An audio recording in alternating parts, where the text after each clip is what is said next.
This episode of the Kill by Kill podcast is brought to you in part by Stephen King's Holly, a brand new novel of suspense now available wherever books are sold. Holly Gibney, one of Stephen King's most compelling and ingeniously resourceful characters, returns in this thrilling novel to uncover the gruesome truth behind multiple disappearances in a midwestern town. Now, to celebrate the release of Old Uncle Steve's new novel, we're going to be giving away select ebook editions of Holly to Kill by Kill listeners. That's right.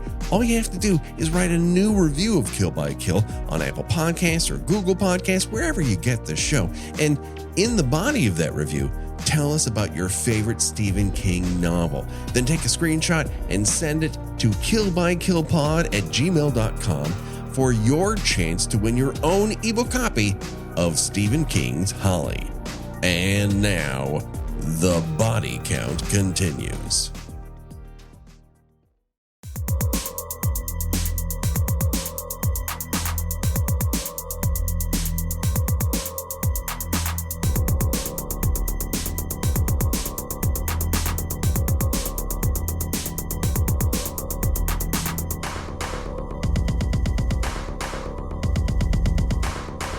Ladies and gentlemen, boys and girls, dying time is here. That's right, we're talking about Hush on Kill by Kill.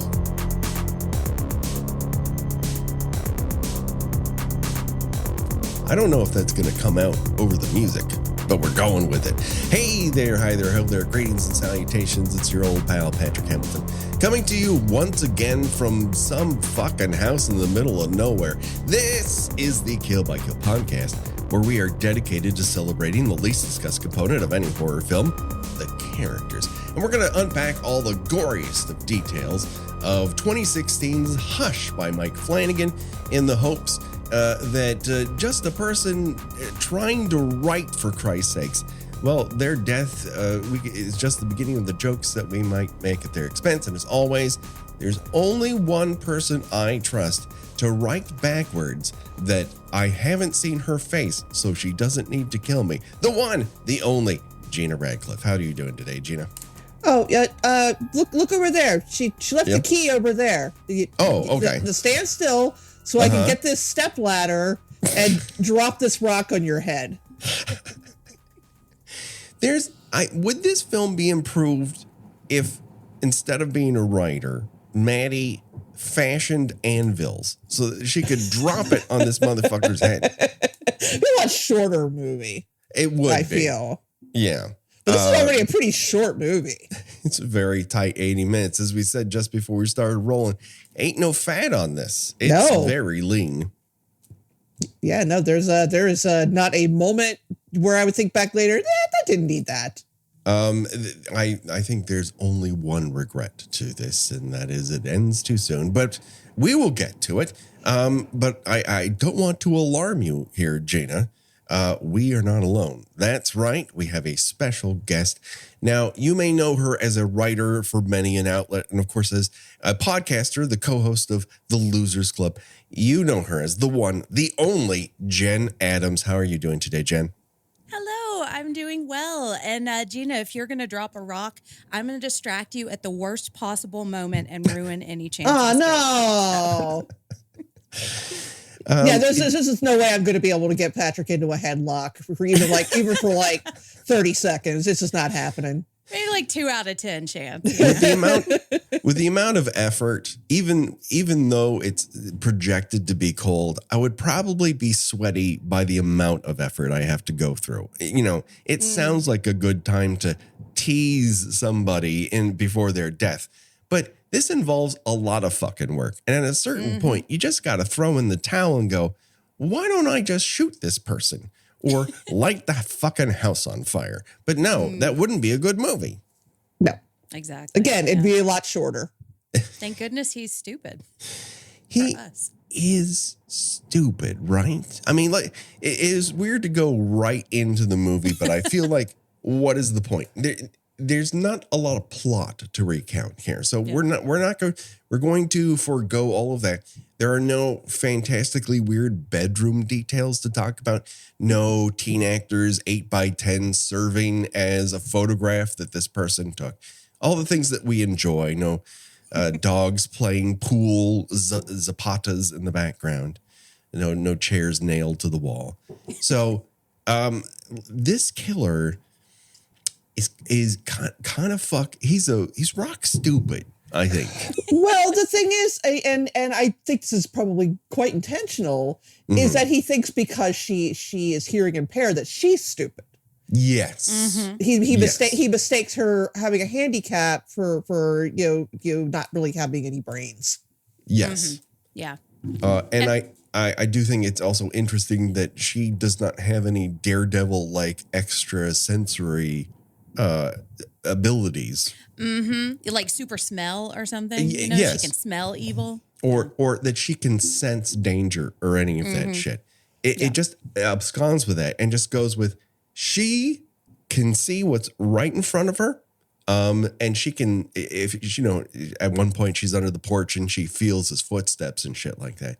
But there's the fantastical element is really kept out of it until the last possible moment that you need her to do something bigger than she's already done. And so therefore she rises to an occasion, but you don't get the, as so many post Wait Until Dark movies do, where they give someone who has this one disability the magical accessory ability on top of it.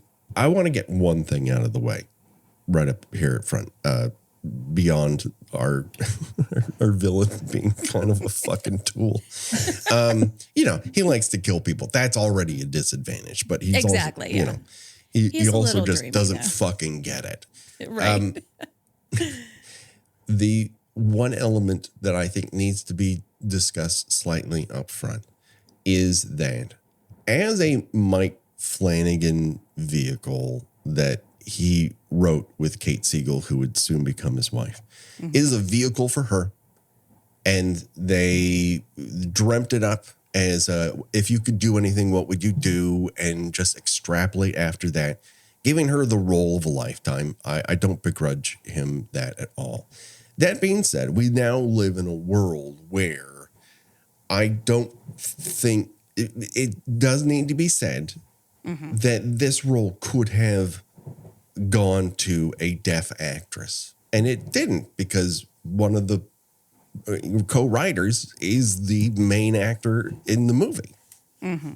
And when this was brought up to them on social media, I think they reacted with, because it was more of an acting challenge and we had deaf advisors on set, And there was a portion of the deaf community that really did not enjoy that answer at all and hold a grudge against this movie. And to a degree, they are absolutely right. When you take a role away from deaf actors and then you say, well, there's not enough deaf actors who are working for me to actually audition. Well, there's a reason you keep taking the roles with hearing people and putting them in the place of deaf actors. So I just want, they have a point, right? Sure. Yeah. Yes.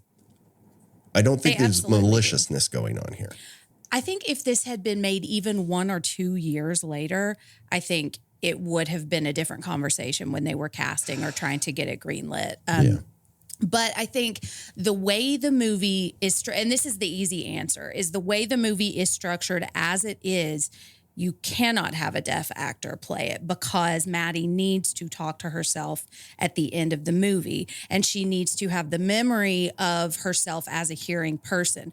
But I think the way around that is, if you're writing the movie, you can write her as a different character and you can write that voice in your head as someone else. So I do think it's a little bit of a cop-out to say, to defend it, because they are exactly right. It probably should have been a deaf actor playing it, and they probably should have written the movie in a way that a deaf actor could have played that role. Yeah. I think it really was just like maybe a year or two before we started having these conversations, because when did A Quiet Place come out? That would have been right around the same, maybe right around the same time, I think, like 2017, maybe thereabouts. And they did actually, that little girl actually is hearing impaired. Well, she's not a little girl anymore, but in the movie. She is, but yeah. It's 2 years. I mean, this is filmed in 2015, but yeah, it's 2 years later that A Quiet Place comes out. So they're basically 2 years apart. So I would say this helps move the conversation forward, that things like A Quiet Place and why am I blanking on the name of the movie that won the Oscar that has Coda? Coda. Coda. I think those things help push that forward to the point where we're like, all right, this is not something we need to hem and haw about, and we need to expound about how, as an actor, I should be able to do anything. Because I think that is an answer that just drives everyone who's on the other side of that conversation absolutely righteously bonkers. Well, it's like you should not be defensive with these these very reasonable questions. And I mean, the best I can say for the decision is she doesn't play this character as helpless, at least. And at the time she was a relatively unknown actor, so she gets an introducing right. So credit, at least it's not, a big showy giving, a well-known actor, an excuse to, forgive my phrasing, play crippled. If you understand what I'm saying. Yeah. She was still pretty unknown herself at the time. Again, I'm not excusing it. I'm saying that, at least there's that. Yeah. But I also don't think, like, I don't hold a grudge against this movie for that. Like, I think it's one of those situations where when you know better, you do better. And I do wish that their response to this criticism had been that. But I also don't necessarily think they were doing anything malicious right, yeah. in making this movie. You know what I mean? If I were Kate Siegel, I would have a hard time giving away this part to someone else. Not saying that wasn't the right thing to do, but, they wrote this part. I get the feeling like they wrote this part like as they were dating, and it was kind of part of their courtship. I think I read a review where they were like talking about this on a date, like how would we do this? And it was kind of a bonding thing for them. So I know it's a really personal story and a really personal project. And I do love that it is a differently abled character that, like you said, is not helpless, is very proactive without having like magical abilities. So there's a lot of really good stuff in it, but it is problematic given where we are now. Yeah, it's the only thing that holds it back. And I think there's also a set of circumstances that you can't repeat, because he's coming off of Oculus, which is a very good film and has a very well-deserved cult to it right now. But he comes off of that into a project that's kind of like a, hey, if you could do anything, what would you do proposition, and Before I Wake, which just becomes a production and then release nightmare, where just the company that financed it falls apart and it's just in nowhere land.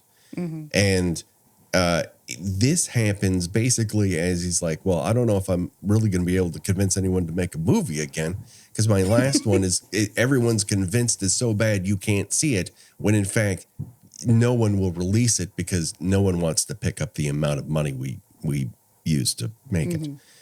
So he kind of like makes this happen, and it's a tight frame, and Blumhouse goes, here's a very limited amount of money, and if you could do it this, and if you can do it fast, we can do something with it. And then it lands on Netflix as one of those very, very, very early, properties that they buy.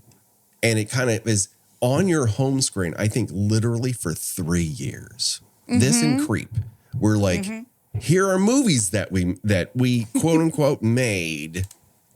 Please watch them. They're good, and they're weird, and they're horror, and it works. And now Netflix doesn't even carry this motherfucker. No, it's nobody does. The only way you can find it is there's a pretty good, admittedly, rip on YouTube. Mm-hmm. Yeah. And this is like corporate fuckery of the highest order, that it's one thing if Netflix says, hey, we don't find value in this anymore. That's fine. Why is this not on Tubi? Why is this not on Freevee? Why is this not available for you to buy on fucking Blu-ray? Why has the world been robbed of being able to watch this movie? Especially with the House of Usher just around the corner. Yeah, it's not like Mike Flanagan has fallen off the radar. They should be promoting everything that they have from him. Especially, and there's a lot of shit on these especially which I completely forgot. This is only the second time I've seen this movie. I saw it pretty close to when it was first put on Netflix. I completely forgot about the connection to Midnight Mass. Mm-hmm. And as big a thing as Midnight Mass turned out to be, for them to be like, let's just kind of, let's kind of sweep that one under the rug, like they're embarrassed, like it's something to be embarrassed about. Is it's not, it doesn't exist in the same universe. The twist, not even really a twist, is that the main character, Kate Siegel's character, she's an author. She's written one book. The book is Midnight Mass. In fact, a couple of actors who would later be in Midnight Mass are also in this, including Kate Siegel and Samantha Sloyan, who plays fuck a Bev Keane. Yeah, perfectly. Like it's chilling for me, or it's weird for me to see her play like a happy, normal, nice person. It is. She's because she is such a great villain. She's like that Stephen King evil church lady in that movie, and Michael Trucco, who played the mayor of the town in Midnight Mass. He's almost unrecognizable. He's almost unrecognizable because I didn't recognize him. He's the big burly boyfriend. Yeah, whereas in Midnight Mass, he looks like a real life Ned Flanders. Yes, he does. And in this one, he's Ned Flanders in Streetcar Named Desire. Exactly. He's like, oh, hello. All right. Yeah, it's just considering what Flanagan has done for Netflix. Like, listen, not every relationship lasts forever. We've all seen people who are like, hey, I'm a diehard X, Y, or Z. And then, things change and you find yourself going elsewhere.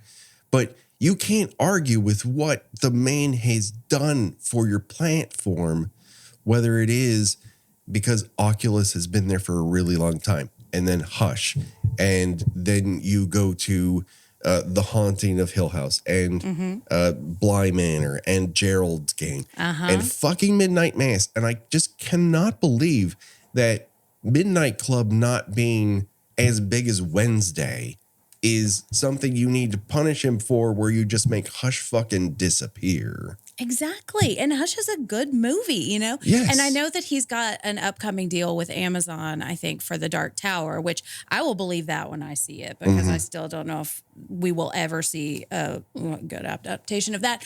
But I just, surely these people have been around the industry for long enough not to hold it against them and keep themselves from making money in the process, And yet, Ms. we can't Adams, find it. Listen, if I were to cast my mind back and I would say, X, Y, and Z are actually very smart people.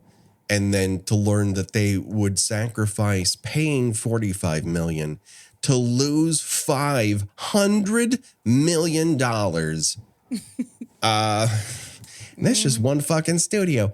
It's quite an eye opener, and apparently they refuse to open their eyes, and their stock price doesn't seem to fail as much as it should as a result of terrible business ideas. But this is not a strike podcast, as much as I would just like to rant and rave about it.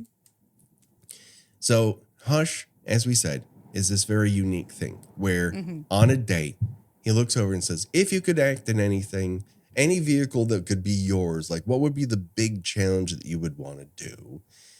And they have this very play on wait until dark meets the strangers sort of scenario that feels like a genuine acting and directing challenge. It almost has the feel of movies that were made during the pandemic, you know, because it is so limited and so contained. And it also has a lot to do with Gerald's Game, I think, too. And I know that, speaking of if you could make anything, I know Flanagan would carry around a copy of Gerald's Game to pitch meetings and say, I want to do this, but everybody thought that was unfilmable. And so I think there's a lot of Gerald's Game DNA in this movie as well. Yeah.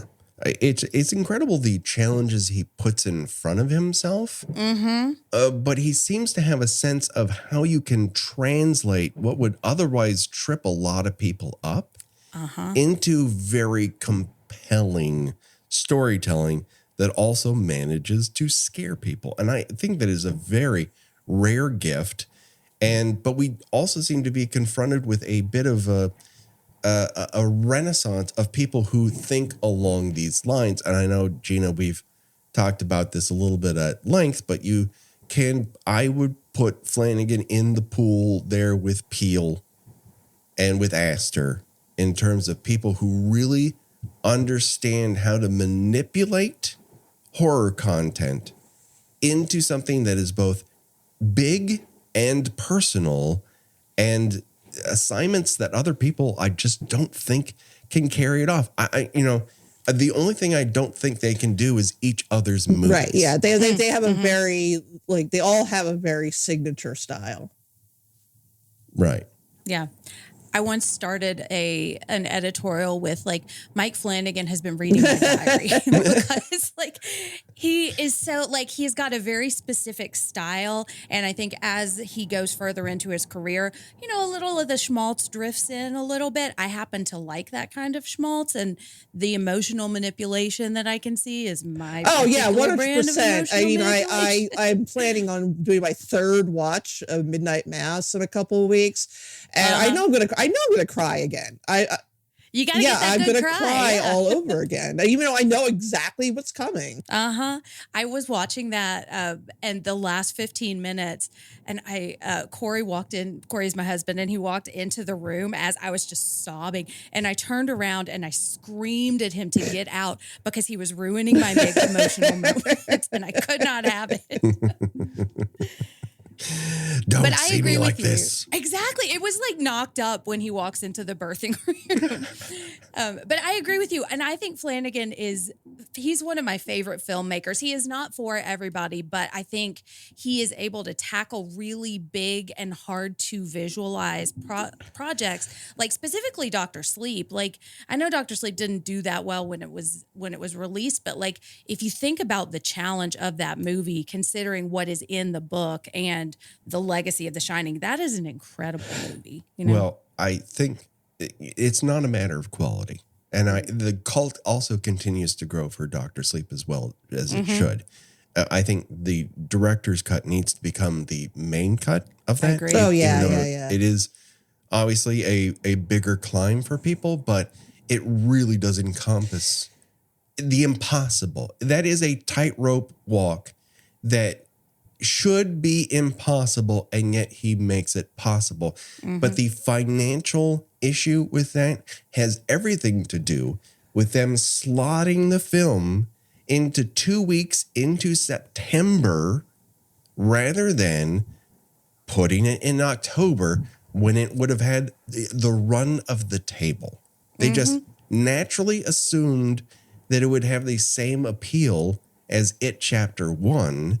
And you have to wonder, you saw both movies. And I know you can't, the one thing you can't predict is actual anticipation within an audience. And I think it took everyone by surprise that it struck that hard with Gen Z. But that being said, they are very different properties. And positioning it as an early Oscar fave rather than a scary movie that is just also dramatically very interesting. is what cost it $60 to $70 million. Well, then I think that weekend was also the weekend of Terminator Dark Fate, which is not a great movie, but it is the reunion with Arnold Schwarzenegger and Linda Hamilton. And Terminator 2 is a perfect movie. And so I had a very, very hard weekend trying to decide which one of these I was going to go see. I ultimately chose Dr. Sleep, but, I can't imagine that helped it either. No, I think they really misread the flow of where the audience would accept it as a motion picture. Whereas if they had put it, or actually it was November, not September. My apologies. Yeah, it was right after Halloween, I think, which was right another after thing Halloween. Too. Yeah. Yeah. It's just and at that point, there is a certain, we experience it on this show. I don't know if it happens to you on the shows that you work on, but there is a bit of a lull that happens at some point in November where people are like, okay, all right. Listen, I'm going to put this away for a couple months. Absolutely. Yeah. Enough of this murder stuff. Yeah. It's time to be jolly. I want to fill my eyeballs with Frosty or whatever exactly. the hell. Until I get around to those Christmas horror movies. Yeah. And then you come back around to it. But you had a crisis point. And to release that at that moment, I think is wild, as opposed to that It slot, which was September and after the summer lull, and just people were into it, and it ran the table. I don't know, man. It screams of a bad business decision. But what you cannot do is look at that film or this film or his output in general and go, wow, that's a fucking loser. No, I If your biggest whiff is Before I Wake, you're doing pretty good. Yeah. But in talking about Dr. Sleep, one thing I really like about Flanagan as a filmmaker is that he is, and it's, all filmmakers should be like this, but, that's not always reflected. He's very thoughtful in the decisions that he makes. And maybe this is a controversial opinion, I actually like the movie Dr. Sleep more than I like the book overall. Because I think he makes, and I think it's because of the decisions Flanagan makes that go against how the book plays out. I never cared for that familial relationship between Danny and the little Abra. Yeah, I did not buy that for a second in the book, and I also didn't like that Danny survived in the book. I thought it was better that he kind of. I mean, it was tragic, but I sort of like that he just kind of chose to more or less stay behind at the hotel. And just sort of kind of, acted as like, her, sort of, her conscience, I guess. I thought that was. He becomes her Hillary. Right. Exactly. Yeah. And I like the decisions he makes in Hush. I like that there are virtually no jump scenes because a jump scene wouldn't work on her. Like that would be strictly to manipulate the audience. Because just suddenly banging on the window would do nothing for her. That would have no effect. And that also does not go for the cheap, like, rapey aspect. Yeah. I mean, how many other movies do you think would have the main heroine of the film receive an arrow to the leg, have her need to take off her pants, and then she puts her pants back on? I'm telling you. The 99.9 would just have her pantsless for the rest of this fucking movie. Looking at you, Alien. Which I love that movie, but to be honest, like, if you are not specifically paying attention to that scene, you wouldn't know she took her pants off. Exactly. Because it's not like there's no like close up. Yeah. And she's obviously an attractive woman. She's a lot of fun to look at. There's no unattractive people in this movie, but it's the movies. That's part of the reason you go. It's full of attractive people. Unless you're like firing up Gummo for the night, whoever that person is. So I just think that thoughtfulness really goes a long way towards, he he casually introduces you to elements that become very important later on without making it feel like you're doing visual homework. Mm-hmm. And that is very hard to do. It just, it's one of those things I really appreciate when a film gives you a map as not as like you need to know this, but just as a casual, this will be memorable because, and then later on, it is memorable. I don't have to worry about where the bathroom is or what is in the room just beyond the kitchen or how her front door or back door work. All this has happened in casual action in the introduction of character rather than making statement pieces of she's deaf, D-E-A-F. Mm-hmm. It's just she happens to be deaf. And right. And you get enough, he parcels out just enough information to give the character dimension without sort of spinning its wheels. Like we know she has, we know that she, lives in this place because she's trying to write her second novel and having trouble with it.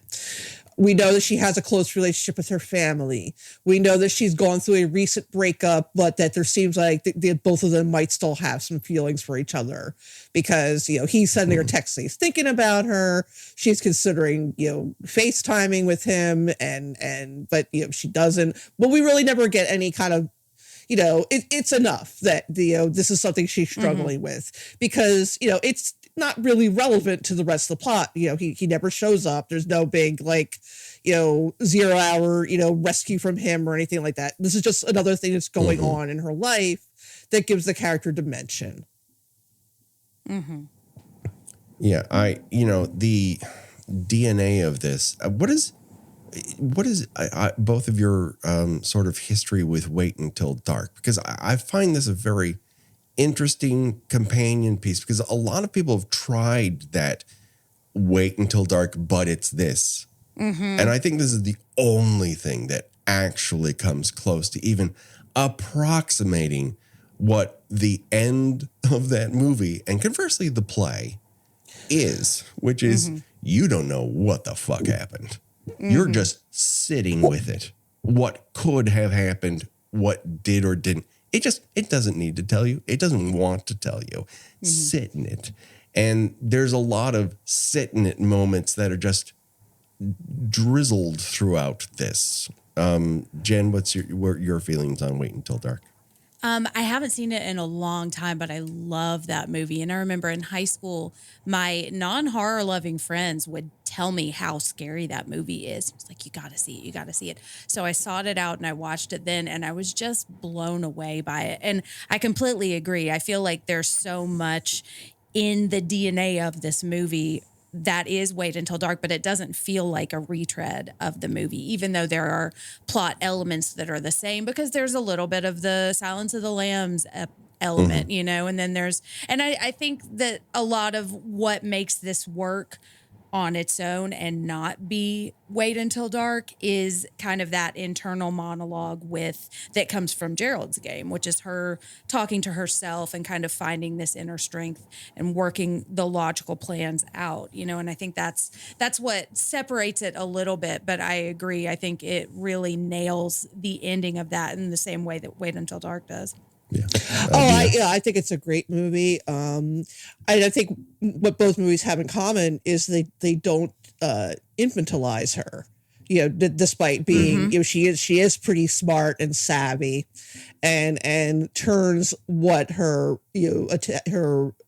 aggressor perceives a weakness against him. In a way that gives her the upper hand in the situation, which I think is very clever. Mm-hmm. And this thing does something that Wait Until Dark doesn't, because in that, spoiler alert for a film that came out in 1967, but you have 3 people against right. one. It's a whole conspiracy against her in Wait Until Dark, whereas here it's just a guy. Right. And there's a whole talking, like it's a lot of talking. It's a converted play, so. There's a lot of yickety yakking, whereas here, needless to say, the yickety yak is really cut down. And also, it's made more frightening by the aspect that this is completely random. Like he doesn't know who she is. He doesn't know that she's hearing impaired. You know, he has no. I mean, what was it? They were looking for a doll in Wait Until Dark. They had like something hits. Yeah, that's right. You know, I mean, it isn't anything personal with her, but it is deliberate in their selecting her. If that makes sense. Here it's just, you know, it's like you know, because you were home, which is like, you know, the scariest reason someone can give to torment you. Yeah. Well, and you wonder if the friend had not run over to her house, would he ever have? That's true. Yeah. I mean, he sought out the friend first, you know, again, presumably completely at random. Well, and I think, you know, as to the yickety yak, which I love, like, I know that I read an interview with Kate Siegel where I think she was talking about a lot of her writing credit is not the dialogue, it was the plotting. And I think it was based on the house they were living in at the time. And so it was really kind of storyboarding or like, I don't know, writing the action of it rather than the dialogue, because there's really not much dialogue at all. No. Like there's not even subtitles too, which I'm pretty sure unless YouTube erased them, I don't think they can do that, right? I don't remember there being any. And momentarily I was like, oh, isn't it? And then I remembered, no, I don't think you saw any to begin with. Yeah, I don't think so either. It just kind of presents it as you get the gist of what she's trying to say. And her, you know, the person that she's talking to is filling in the gaps. As far as like that, why are you doing this because you were home situation? I feel like that is one of those tropes that is very, very scary. But there is a portion of the both horror audience and non-horror audience who just like, come on, tell me the reason. They just gotta have that reason. It's just gotta be there. And I think for certain movies, that's very, very true. But for this and for The Strangers in particular, the reason is what they said. You were home. That's it. He happens upon this and then decides, here's the one opportunity I will ever have to truly torment somebody who will not have the ability to scream for help. I'm also glad they didn't have a moment where like, you know, she puts on the TV or something and there's like, oh, a serial killer is on the loose, blah, blah, blah, blah, blah, blah, blah. Yes. You know, she's already at unease. You know, she like has, you know, he's literally almost in her face before she realizes that there's something wrong. Well, and that's the thing. She does not do anything wrong. Like, she doesn't do anything to deserve her fate. She just happens to be living her life. And I mean, I could say maybe part of why it happened is because she's a woman living alone or she has a lot of windows in her house. But it's really just this sick man happened to walk by and just caught her eye, you know, or she caught his eye. Yeah, I mean, I think he saw an opportunity, you know, a 2-for-1 opportunity where he had, he attacked her friend first, and then her, friend, took off, looking for help. Yeah, and I think that is terrifying. That because if she couldn't do anything to protect herself or to keep herself out of his gaze, then I can't either. And I'm going to be home alone. I like to have my windows open. And there's something to be said about the visual nature of how the home is designed. The fact that there are so many windows, and I live in a mid-century modern house that has more windows and doors. All the doors are windows. So I barely have any walls holding this joint up. It's primarily windows. So that idea of really not being able to hide is huge. Now compare this, Gina, to something we talked about just a month or two ago, the Tales from the Crypt movie version of And All Through the House. Right. In which he's described, like you said, over the radio as a homicidal maniac has escaped the home for the criminally insane. And he's 6'3", 210, bald, dirty as shit. And she can't even close the fucking curtains, and she's committing murder. Maddie's writing a book, and she's preparing a bad meal. It's a very noticeable difference from how this scenarios generally played out. And that and all through the house segment is barely 20 minutes. And this thing goes on for 80 and maintains that suspense. Is, again, yet another insane tightrope walk. Mm-hmm. So I have a question for you guys. Is Mike Flanagan to hands what Guillermo del Toro is to faces? Yes, and what Ari Aster is to heads. It's Gerald's game. Are there any other ones in which he has just, someone's hand getting completely jacked up? Right. Dr. Yes. Right. Yes. He fucks her hand up too. Yeah. My friend actually cross-stitched a sampler that says Mike Flanagan hates hands. I love a signature horror director who just loves to see a certain body part just get jacked the fuck up. I love it. Oh yeah, and this hand scene is brutal. I would not say it's as bad. Oh no, because I don't know. No, Gerald's game is prolonged. Oh yeah, that's pro level hand torture. But this is pretty rough. I think this is worse than Dr. Sleep, and to the fact that is her way of communicating. Also, it's like insult to injury. Yeah, well, I think he's trying to make her scream. But she literally physically cannot. He's trying to provoke a reaction because I think deep down, here is a person who in his addled mind has, we don't know if he's been a long-standing successful murderer or it's all been building up to her next door neighbor and this just happens to be dessert. Well, that's another great thing. The script does not care who this man is. He is literally credited as the man. We don't, as you say, we don't know how long he's been doing this. We don't know if if this is his very first night killing or he has a long trail of victims. We just don't know. The movie does not elaborate on it, and you know what? That's totally fine. I honestly think the neck tattoo tells us everything we need to know. Yes, it's a person he's made a lot of bad decisions. Getting a neck tattoo, deciding to become a murderer via home invasion. A tribal neck tattoo, Gina, for a white guy. There's a lot of there's a lot of red flags going on. Mm-hmm. And he's trying to kill her. I will say, I do think I remember from the first time when I was not watching it on YouTube, seeing tally marks on his crossbow. And I think that is the most information we get about him. And I think that is what makes it scarier.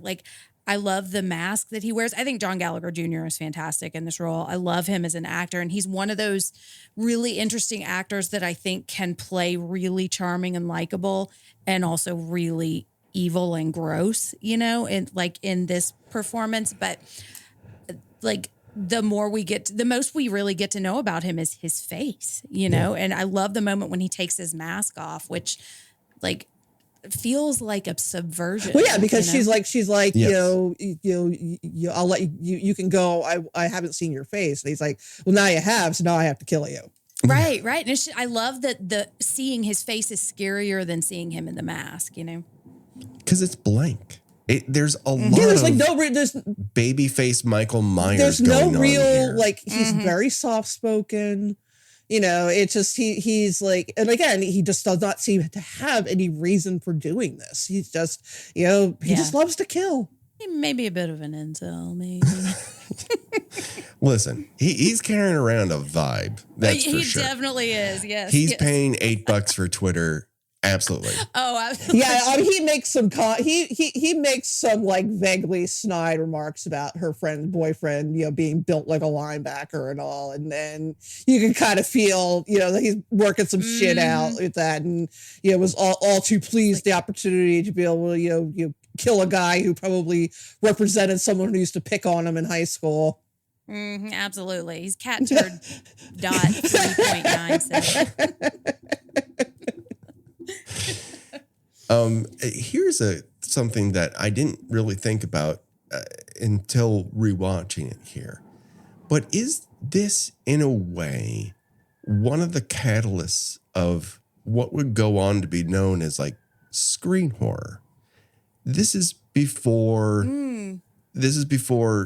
you know, we've had an onslaught both pre and during the pandemic of some screen horror stuff where we're really viewing a lot of it through interactions on a screen. And this really, without overusing it, really engages in interesting things that will then pop up in those other films. I feel like it's a bit of a template.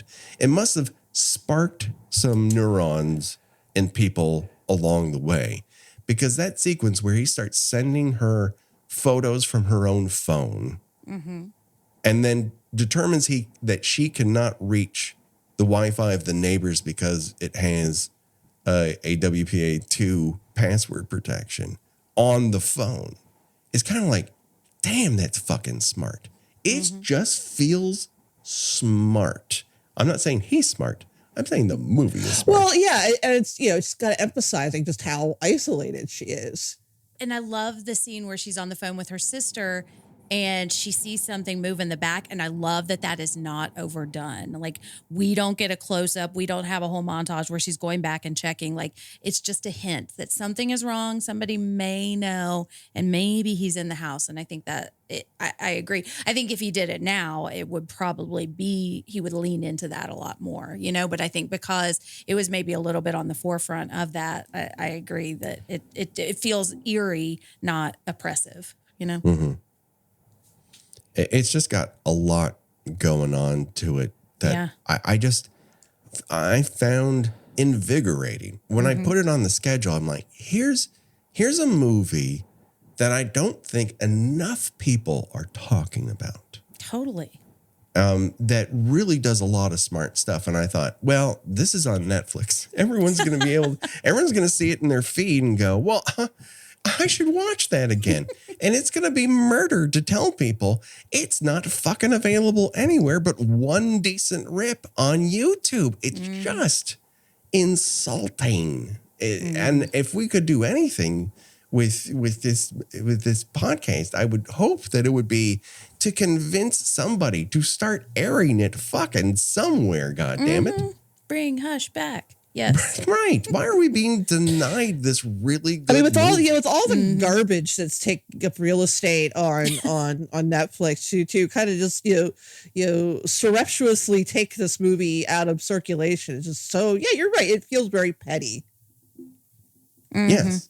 And you know, I don't know that, again, I don't know that that's malicious. I don't know that there isn't some rights issue or whatever. I can't imagine what it would be. This movie has no fucking music in it. Is Apple getting upset? Is this pre-Apple's big edict that no bad guy can use an iPhone, and now they're syncing this motherfucking? Like, I was gonna say it's not his own personal phone. I don't think that should count if he steals somebody else's phone. What is it? Absentia is out. Like, that is a much lower budget movie, and it's still great. That's his first one. But it's out in a couple of places. It's on Tubi. It's on Prime. So, like, get Hush out there, because Hush is great. I just don't understand it. Yeah. Gina, I have a very important question, and Jen, I want you to think this over. Okay. Can you operate a crossbow in a situation you need to get on that? I mean, I'm going to be dropping a lot of those arrows. I got to admit it. I mean, maybe after a couple of tries, I might be able to launch one. But, particularly if I'm panicking and it's dark and I'm in pain, some will just go right to the floor. This is the non-humorous version of who was it in? Oh God, what's the hide and seek movie where he goes and Googles how to use a crossbow? I would absolutely, please God, there's got to be instructions for this thing somewhere. Exactly. But I love that. And I think that is what another thing that this movie does very smartly is just because you have the weapon doesn't mean you know how to use it. And I love his little smarmy, it's pretty hard, isn't it? Yeah. This is at the apex of another movement, which is crossbow horror. I love it. Yeah. Because you have your next and hide and seek that happen in succession here that all deal with intricacies of how fucking hard it is to actually use a crossbow. Yeah. It is not easy. Like, it has a place for you to put your foot. Most people don't remember that you have to use your foot to load a fucking crossbow. Well, and it's such a great weapon, too, because it's so quiet, you know? Yes. And it's not like an immediate killer unless you happen to get like a really heavy vein. Like, it's more of a stabbing weapon from afar, you know? So there's a lot you can play with. Like, you can stab somebody or you could shoot somebody over and over and over again with a crossbow and your movie keeps going, you know? So it's perfect for horror movies. Did you just name a Quentin Tarantino script? Shooting someone over and over with and a over crossbow. again. Yeah, Mr. Green and his crossbow. It's the only area he hasn't gone. He's already gone for the flamethrower. I mean, what's left? Maybe that he's last working movie. on one where he just shoots feet for the whole time. Again, if feet are your thing, we're fine with you being a Flintstone. Exactly right, There are worse problems in this world. That is true. We've said it before. We'll say it again. It's an easy joke, but it's also just because it fucking works. Like, I didn't force him to put that many feet in his movies. Exactly. Just don't shoot those feet with crossbows. Just don't do it. You know Flanagan ain't, because he's going to be aiming for hands. Exactly. Yeah. Hide and Seek is another movie with a lot of hand damage. Oh, what if they ever made a movie together? It's also, there's one Stephen King book in the background, but it's Mr. Mercedes. Oh, really? Yeah. I did not notice that, which I just reread because of Holly coming out, and it is a lot better than I remember reading the first time. Okay. Although, no. Yeah, I had to reread that.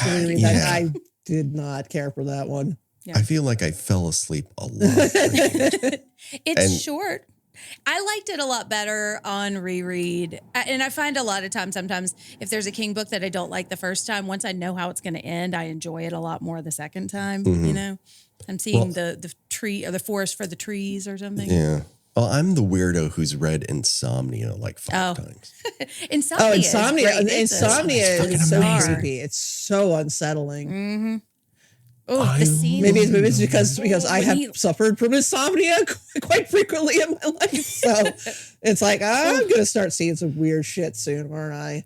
Yeah. Well, the scene where he cuts his skin open on his hand with the scissors. It's like on par with the hand shit here, you know?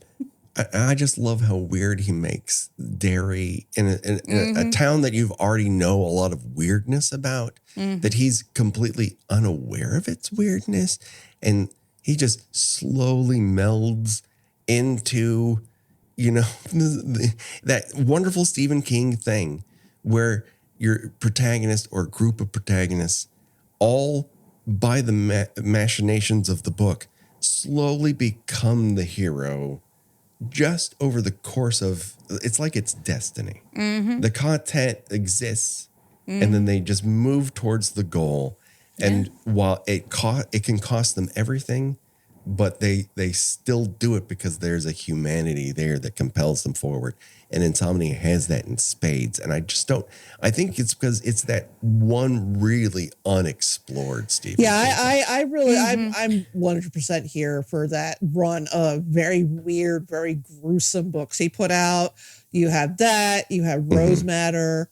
You have Desperation and the Regulators, where it's just like, I don't know what the fuck's happening, but I'm on board. Right. Yes. Yeah. With your weird cowboy drawings. Yep. I'm down. There's a scene where somebody drinks honey that has stuck with me forever.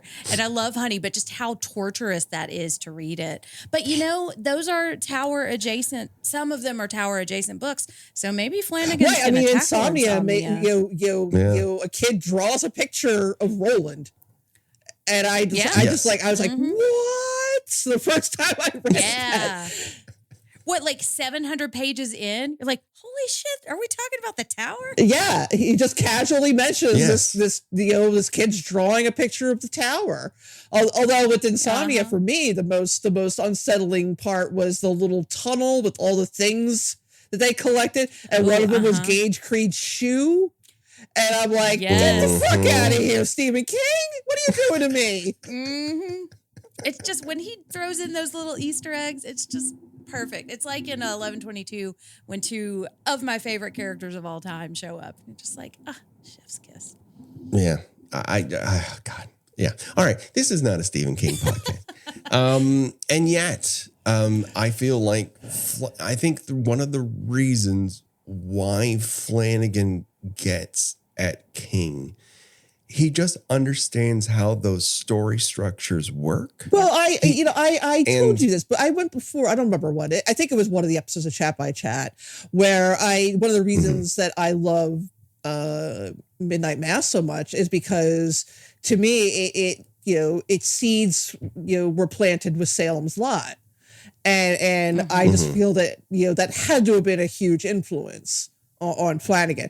And yes.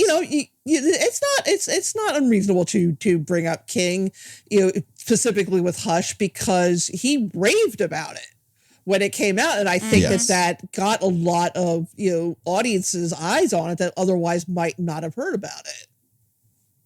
Yeah. Well, Stephen King, known for being hush hush about things he enjoys. Oh yeah, absolutely. Especially Netflix shows, I wish there's a part of me that does wish I enjoyed everything as much as he does. Mm-hmm. That being said, he does really wear his heart on his sleeve by something that tickles him. He's like, that was worth my 80 minutes. That's a good time. And we're so cynical about a lot of stuff. I say this on a horror podcast that made its bones making fun of Friday the 13th for 2.5 years. Oh.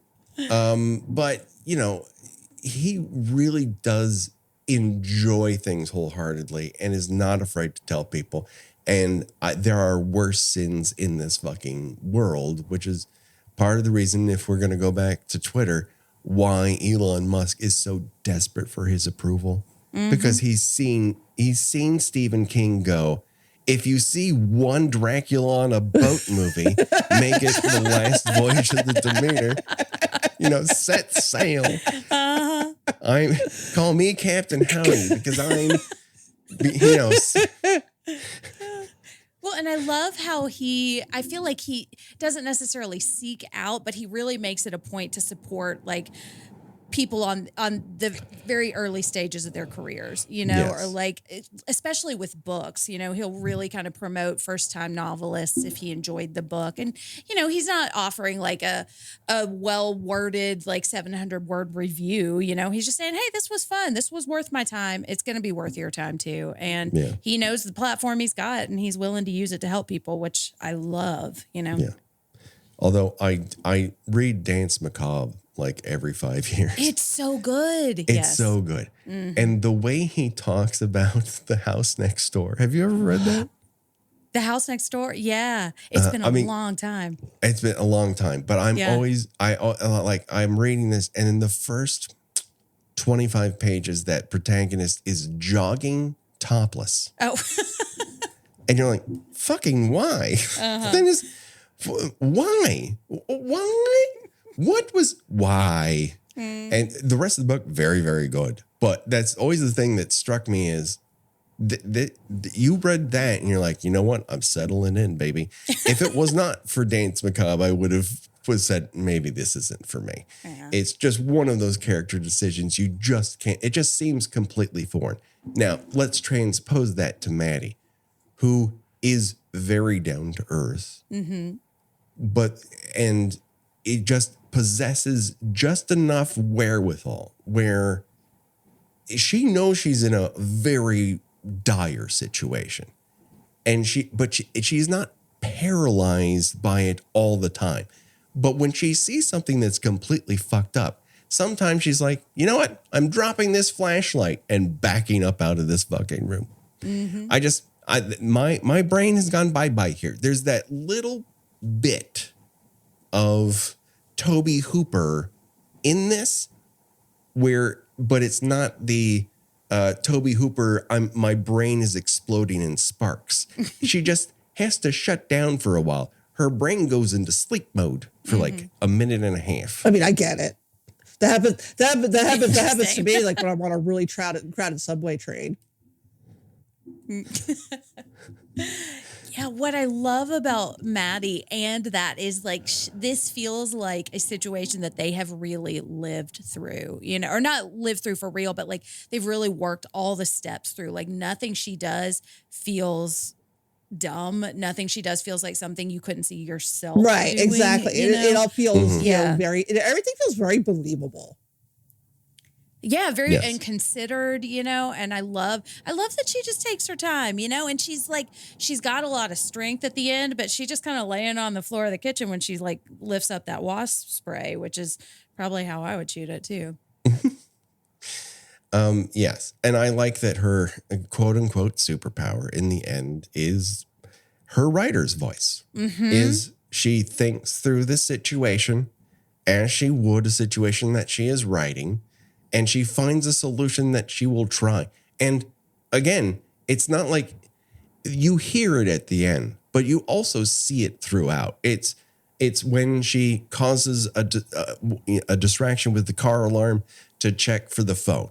It's when she throws the strobe light away to cause a distraction so that she can get to the other side of the house without him there and noticing. It is just small things where she tries out plans, and some of them work 50%, some of them work 20%, and the last one is just a real reach. And wouldn't you know it, this is the one that works 100%. Yeah. What'd y'all think of the fake out? When did you think she was actually dying? Because I think the first time I was like, what the fuck? Did he just smash her head? Yes. In fact, I thought it again. This time. I did too. It faked me out a second time. But I love that. And I think that kind of tells me how little Flanagan is fucking with us in this movie is that works, because that is such it's not a dream sequence, but it is a bait and switch for the audience, but it works because we already believe that Maddie is the kind of person that will work through this in her head. And so once he pulls it back, we're like, oh, okay, thank God. And okay, what's the next step, And I just love it. And the false promise of the next door neighbor boyfriend, John, with the whole "I'm going to choke you out" sequence. Yeah. And there's a lot of things that just feel like, oh, if only he had enough strength to really put him out. If only she could have, tossed that thing farther and really fooled him, she could have head off in the other direction. There's a lot of woulda, coulda, shoulda here that doesn't feel like it's just toying with you. It just feels like, oh, they just don't have enough. It's just not the right plan at the right time. It never feels like it's cheapening out on you in a big, significant way where you feel like, you're just yanking my chain. I don't really, even when your chain gets yanked at the end. Yeah. Yeah, and for such a small cast, it's like we get the feel of a slasher. Like we get to feel like we are seeing these deaths, like a series of deaths, because she is thinking through, or she's trying out, or she's coming very close, but we still get to keep our same character. And I think it's really smart to structure the film that way when you really only have, this is essentially a two-hander, Yeah.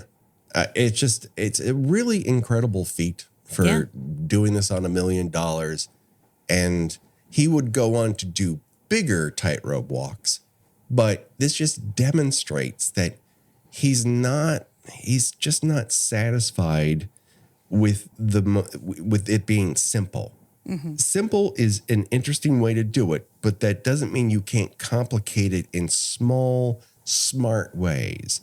And it feels like he's a very unique voice, whereas Peele transposes these giant ideas into very intimate situations, and Aster just has a way of creeping into the back of your skull and making you feel out of control, like you're in the middle of a panic attack, even if that panic attack is in broad daylight, for 2+ hours.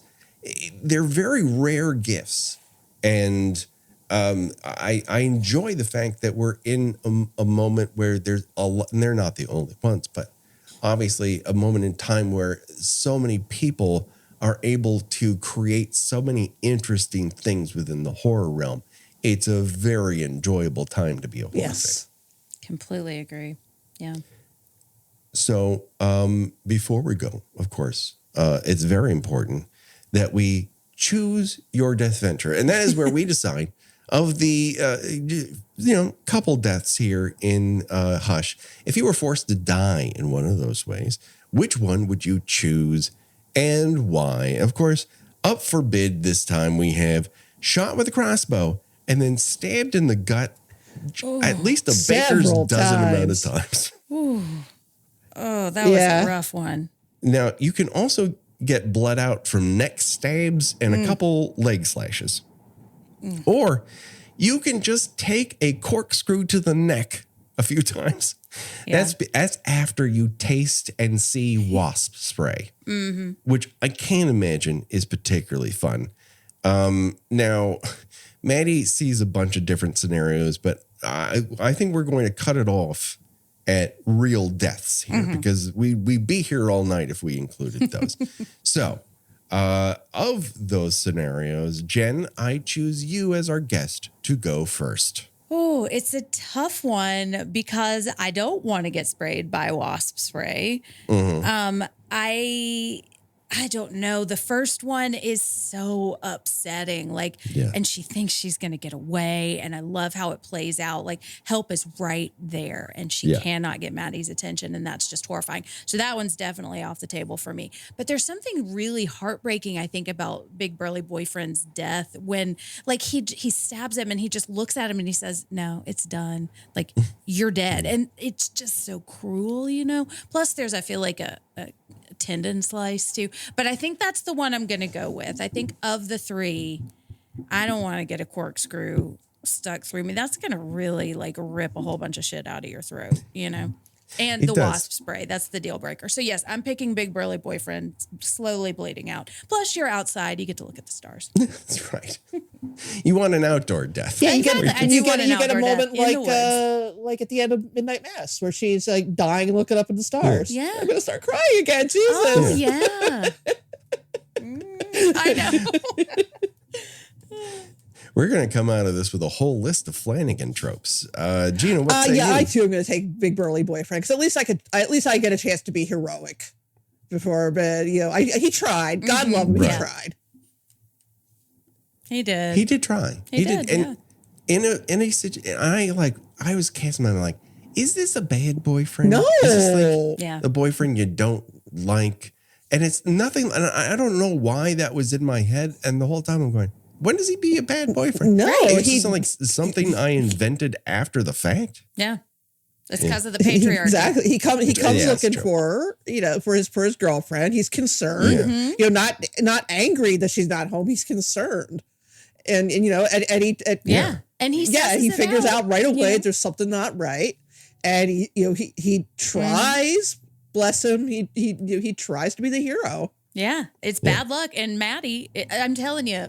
Absolute worst time to bang on the glass. I think if she had not done that, he would have saved the day. Yeah, it's a bummer. I mean, not to victim blame or anything. No. I mean, listen, it's again, it was an accident. A film that is filled with bad plans until a bad plan pans out. Yeah, is just what it comes down to. And they're all extended deaths. Yeah, and what do you choose? Getting stabbed in the neck with a sharp instrument or a corkscrew? Where it's doing a bunch of damage going in and just as much damage coming out. Exactly. No, I'm not taking wasp spray. There's no way I'm taking crossbow and stabbed in the gut that many times. I think neck stabs and that one leg slash, as much as I dislike leg damage, I'm just going to have to take that one on the chin. Yeah. That's just the way to go. Before we go, of course, Josh Hollis does all of our artwork and Revenge Body does all of our themes. Go to revengebodymemphis@bandcamp.com for this theme and all of our remixes. Jen, you have stuff on the internet. Where can people find it? I do. Yes, you can find me at Jim Ferratu on just various social media platforms. I will post everything there. You can find me co-hosting the Losers Club podcast. If you liked hearing me talk about Stephen King, check out that podcast because I do a lot of it there. And I also have a side project with Gina on the Anatomy of a Scream Pod Squad feed. We have a show called White Ladies in Crisis with Joe Lipsett. And I have another show on that feed called The Girls on the Boys, which is about the Amazon Prime series, The Boys. And I might be working on something new. So excellent. Stay tuned for that. Wonderful. Gina, where can people find you on these here internets? I write about movies and television at thespool.net. I have a Substack. It's GinaWatchesThings.substack.com. I am on Blue Sky and Instagram under Gina Does Things. And I've also been fucking around on TikTok after all this time. I'm also on Gina Does Things there. 1,000% better than I am. I don't know crazy. About that, but you're just a natural at goddamn social media. It's infuriating how good you are.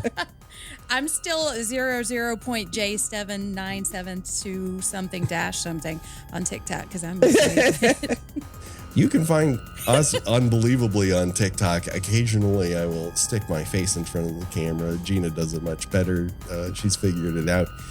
Find our Patreon, honestly, is where you can find a whole bunch of extra stuff that we're doing that's super fun. We got commentaries over Friday the 13th and Halloween movies. We got bonus episodes and chat by chat where we answer your questions. And don't worry, folks, the body count will continue. For myself, for Gina, and for Jen. Bye-bye, everybody. Bye.